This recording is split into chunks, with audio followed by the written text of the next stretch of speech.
آج at least جو نور مقدم ہے اس کی روح کو بھی اطمینان پہنچا ہے. جج صاحب نے جو اپنی انداز میں جو انہوں نے فیصلہ کیا بالکل اس سے ہم مطمئن ہیں. ظاہر جعفر کے حوالے سے بڑے خوش ہیں کہ اسے سزائے موت ہو گئی ہے. عصمت آدم جی جو ہیں ان کی والدہ جو مرکزی مجرم ہیں وہ جب نکل رہی تھی تو بعض خواتین انہیں کہہ رہی تھی کہ ان کو بھی سزائے موت ہونی چاہیے.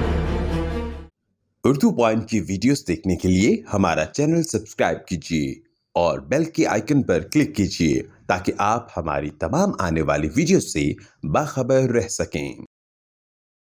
جی ناظرین، میرے ساتھ موجود ہیں شاہ خاور صاحب، نور مقدم کے وکیل. پہلے دن سے انہوں نے نور مقدم کے کیس کو پرسو کیا ہے. آج عطا ربانی کی کورٹ سے ملزم ظاہر جعفر کو سزائے موت اور ان کے مالی اور چوکیدار کو 10 سال کی قید ہوئی ہے. میرے ساتھ موجود ہیں شاہ خاور صاحب. شاہ صاحب، کیا کہنا چاہیں گے؟ آپ نے بڑا اہم کردار ادا کیا، سزائے موت دلوائی ہے مرکزی ملزم کو، کیا کہنا چاہیں گے آپ؟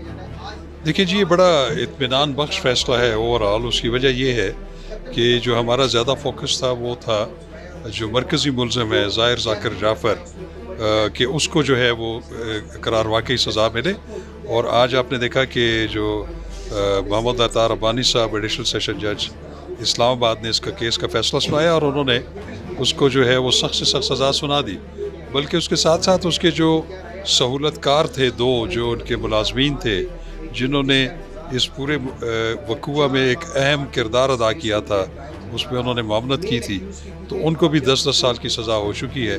تو ہمارے لیے اطمینان کا باعث ہے. اس کی وجہ یہ ہے کہ آج ایٹ لیسٹ جو نور مقدم ہے اس کی روح کو بھی اطمینان پہنچا ہے، اور ان کے والدین، ان کے عزیز و اقارب، بلکہ پاکستان کے وہ تمام خواتین و حضرات جو کہ اس کیس کو بڑی حساسیت سے فالو کر رہے تھے، ان کو بھی کم از کم یہ آج یہ احساس ہوا ہے کہ نور مقدم کے ساتھ انصاف ہو گیا.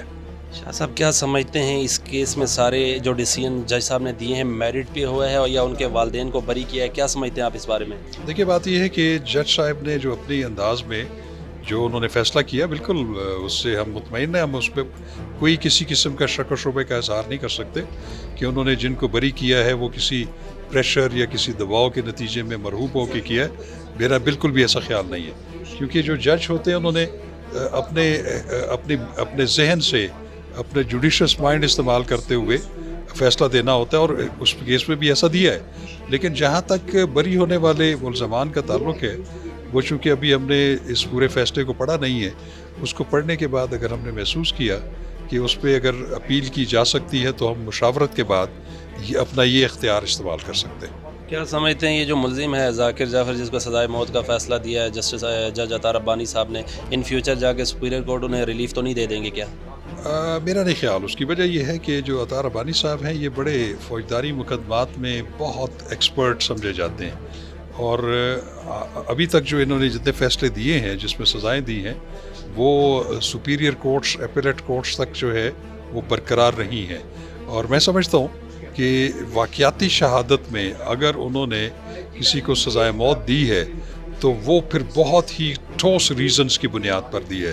وہ ایسے نہیں ہے کہ وہ انہوں نے بالکل کسی فلمزی گراؤنڈز کے اوپر جو ہے یا بغیر کسی وجہ کی اتنی بڑی سزا دی ہے. تو وہ تو جب ہم فیصلہ پڑھیں گے تو ہمیں پتہ چلے گا کہ وہ انہوں نے اس کو سزائے موت دینے میں کیا وجوہات دی ہیں. لیکن اوور آل ہم یہ سمجھتے ہیں کہ انہوں نے یہ بالکل اچھا فیصلہ دیا. یہ جو کیس تھا نور مقدم کا، پوری جو پاکستانی قوم ہے اور جہاں جہاں پر بھی پاکستانی بستے ہیں اور اردو سمجھنے والے بستے ہیں، وہ سارے اس کیس کو بڑے کلوزلی دیکھ رہے تھے. یہ تقریباً 4 ساڑھے 4 ماہ یہ کیس چلا ہے. 19 گواہ تھے، اس میں 12 ملزمان میں تھے. 12 میں سے 3 جو ملزمان ہیں ان کو سزائیں ملی ہیں. مرکزی جو مجرم تھا ظاہر جعفر، اس کو سزائے موت ملی ہے، جبکہ افتخار احمد اور ساتھ ان کے جو جان محمد تھے مالی اور واچ مین، جو کہ اس دن اس گھر پہ موجود تھے 20 جولائی 2021 کو، جنہوں نے نور مقدم کو جانے سے باہر روکا، ان کو 10 سال قید کی سزا ملی ہے. باقی جو تمام ملزمان ہیں ان کو عدالت نے بری کر دیا. اس کیس میں ظاہر جعفر کے والدین بھی تھے، ان کو کن بیسس پہ چھوڑ دیا گیا ہے کیس سے؟ دیکھیے، جب 20 جولائی کو یہ واقعہ ہوتا ہے اس وقت جو ظاہر جعفر کے جو والدین ہیں، عصمت آدم جی جو ان کی والدہ ہیں، اور ظاہر جعفر، وہ